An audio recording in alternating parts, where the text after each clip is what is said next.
माननीय राकेश सभापति महोदय, यस, आज इतिहास के जिस दलहीज पर 10 मिनट।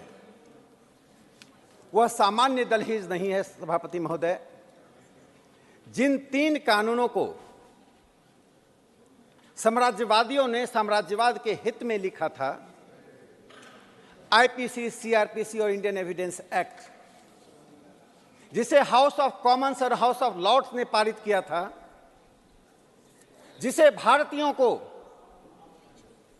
दासता के बंधन में दमन के साथ बनाकर रखने के लिए बनाया गया था, आज उन 3 कानूनों को परिवर्तित ही नहीं किया जा रहा। 3 कानूनों को पूरी तरह से खारिज करके 3 नए कानून को बनाया जा रहा है। प्रधानमंत्री नरेंद्र मोदी जी इस देश में डीकोलोनाइजेशन का एक नया इतिहास लिख रहे हैं। सभापति महोदय, इन कानूनों को बनाने में जो परिश्रम हुआ, उसकी मैं एक छोटी सी झांकी बताना चाहता हूं, जिसे कल माननीय गृह मंत्री अमित शाह जी ने लोकसभा में बताया था। 18 राज्यों ने, 16 उच्च न्यायालयों ने, सर्वोच्च न्यायालय ने, 22 लॉ यूनिवर्सिटीज ने, 5 विधिवेत्ताओं ने जो शिक्षाविद हैं, और 200 आईपीएस ऑफिसर्स ने, करीब 40 सांसदों ने और स्टैंडिंग कमेटी के साथ 3200 सुझाव आए। इन 3200 सुझावों में से इन 3 कानूनों को बनाया जा रहा है। जो मुख्य बातें जो चर्चा हुई, मैं 4-5 बातें उसको उल्लेखित करना चाहता हूं। जो लोग महिलाओं के हित की बात करते थे, लेकिन महिलाओं को संरक्षण न कानून दे पाती थी, न पुलिस दे पाती थी, आज इस कानून के द्वारा 18 वर्ष की महिलाओं को, यानी 18 वर्ष तक की बच्चियों को उस श्रेणी में लाया गया यदि उनके साथ बलात्कार होता है तो उसे फांसी की सजा दी जाएगी।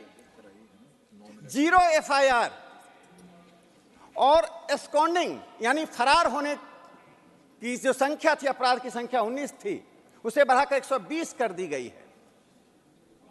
सभापति महोदय, जो बुनियादी परिवर्तन हुआ है, उस बुनियादी परिवर्तन से समाज के सबसे हाशिए के लोग, महिलाओं को और भारतीय परिवेश में आ रही नई चुनौतियों का सामना करने में तीनों कानून सामर्थ्य होंगे।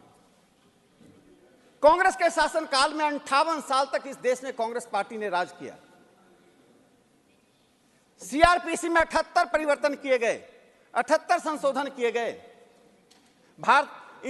और इंडियन एविडेंस एक्ट में 22 संशोधन किए गए, लेकिन यह पैचवर्क चलता रहा।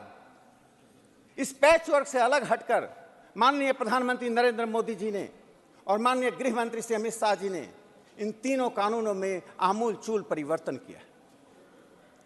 सीआरपीसी के 177 धाराओं को, सेक्शन को समाप्त कर में बदलाव लाया गया है, 24 को हटा दिया गया है। इंडियन एविडेंस एक्ट में लगभग 24 धाराओं में परिवर्तन किया गया है, 6 धाराओं को हटा दिया गया है।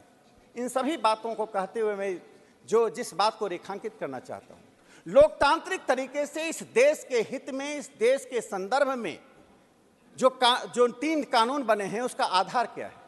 पहले आधार दमन था और दासता थी, अब आधार मानवीयता और मानवाधिकार है। इन कानूनों के द्वारा मानवाधिकार को संरक्षित करने की पूरी कोशिश की गई है। हर व्यक्ति यह महसूस करे कि न्याय से दंड निकलता है, पहले दंड से न्याय निकलता था। तो पहले रूल बाय लॉ था, अब रूल ऑफ लॉ है। यह एक बड़ी बुनियादी परिवर्तन